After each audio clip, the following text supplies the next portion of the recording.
Many teams today, when tackling the problem of data quality, manually write tests to run checks on a periodic basis. This can be a barrier for organizations with large number of data sources and assets that are looking to quickly implement solutions to scale their data observability efforts as fast as their data is growing. The good news is that for our data observability module, we've recently launched a new feature that will aid the process of setting up monitoring across the platform, which include pre-built tests, auto-threshold settings for monitoring with intelligent ML models, and the ability to pre-train monitors with historical data to shorten the training period. This will help you to quickly get started with adding monitoring coverage to your data stack. One of the most popular feature requests from our users is the ability to access and manage all monitors from one screen so that they can have a very quick overview of what checks are running in the moment. So we introduced two things: a landing page to set up monitoring where you are led into the quick setup process for each monitor, and also one page where you can see all active monitors in your account. When you first enter the config module, you'll reach the landing page where you'll be able to see all the test types that we've included onto our platform. I'll just give a quick breakdown on each test right here. The freshness monitor tracks the time since the table was last inserted or updated. Our model learns how frequently your table is updated and raises an alert if it has been too long. Next is the volume test. The test for volume tracks the row count that was inserted into a table. Our model will define a threshold of the expected count of rows inserted based on previous scans. And if it detects an insert that was below or exceeds the threshold, an incident will be raised. Field health tests are basically tests you can set on your columns. We have pre-built tests available out of the box, such as the null check, the average, string length, or email checks. We have the Schema Drift test. This is enabled automatically for all tables when you connect a data source. It detects any schema changes, including table or column addition, deletion, or changing data types. These changes may cause compatibility issues with the database and applications that use these tables. If the pre-built tests are not sufficient enough, you also have the option of adding a monitor by writing a test via SQL. We also have the option of adding a group by test, which you can select a column in your table, which will define the segments where you can apply the logical groupings and then apply the test types onto it, such as the volume test.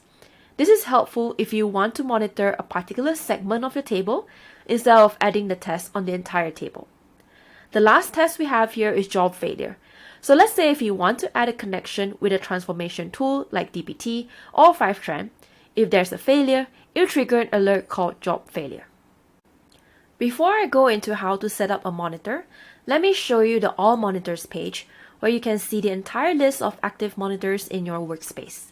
This is a good place to quickly filter the active monitors based on their statuses, the types of tests being run, and their data source. This can help you to identify any monitors that are failing or need attention. You can also enable or disable monitors from here, or quickly modify the setting on each monitor. Let me show you how to enable a volume monitor. Once you've selected your data source, from your metadata, it will populate all your tables.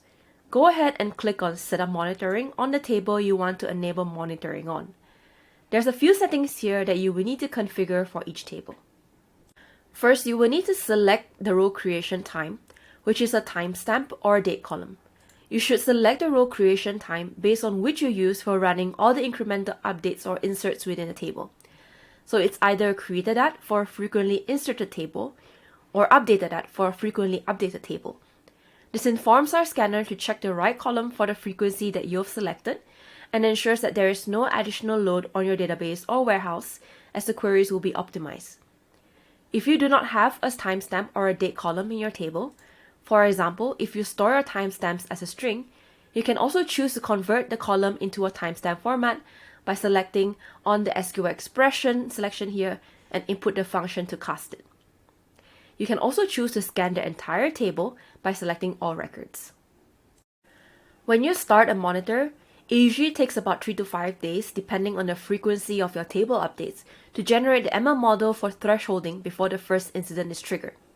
However, if you enable our smart training capability, you'll be able to reduce this training period significantly as the monitor is able to scan historical data on your table and generate the model for thresholds, and start triggering incidents early. Set the frequency here to inform us how often to run the scans. Now for each monitor that you set up in your data source, you can set different incident levels for each monitor. With levels such as info, warning, and critical, you get incidents in Decube and to your notifications with the appropriate incident level, so you can quickly judge the priority of attending to a specific incident. Here you'll be able to control the notification. We give you the control to choose which critical tables you want to be notified about, because it's possible that you want to monitor a table but not to be disturbed by hundreds of notifications. I'll now show you how to enable notifications for your organization so that you'll get notifications when incidents are triggered. Head back to the config landing page and see the config settings on the top right. This will lead you to the config settings in the My Account page, where you can set up the default behavior for alerts and monitors. You can add an email here and also connect your Slack to your Decube workspace. So go ahead and authorize the connection to Slack and then input which Slack channels that you have created so that you can receive alerts on them. We also support webhooks, so you can integrate our alerts to a third-party application of your choice. From a day-to-day basis, teams get bombarded with alerts from different tools all the time, which interrupts the focus time one needs. So one of the significant changes to our alert system is the ability to send individual custom alerts to those who will need to receive it. You can do this by heading into any monitor like this and set up custom alerts here. You can add an email or add a Slack channel, and this will override the default settings that you have just created in the config settings itself. Now let's try to add a field health monitor. When we navigate into the field health monitor creation flow, we'll be able to select the data source again, but then you'll need to additionally select a table of where the columns you want to monitor. On the left, you'll see a list of test types we support, and this list of columns will be filtered according to the test type you've selected. Similar to the other tests, you can click on Setup Monitoring and it'll lead you to the setup flow. Instead of needing to add one test to one column at a time, we also support the bulk addition of one test type across multiple fields. This helps you to add coverage of our out-of-the-box tests such as null, duplicate, and cardinality tests and apply the same settings across multiple columns at a time. This saves you a significant amount of time, especially if you have a large number of columns to test. This works well with our Enable Machine Learning feature, where instead of defining manual thresholds, you can use this to let our ML model calculate the thresholds based on your scan metrics. Now let's talk about the Schema Drift checks. When you connect your data source, we're already turning on the monitoring for your schemas to ensure full coverage on any schema change type that may cause downstream failure. However, we've made it even better by allowing you to define which schema change type that you want to be alerted on, and also disable any schema that you would not need to be monitored. So you can set table addition of less importance by only defining it as info and not get alerted on it, while setting column deletions at warning for certain schemas. Next, let's add a group by monitor. Let's say you want to monitor a particular segment of a table without adding the monitor to the entire table.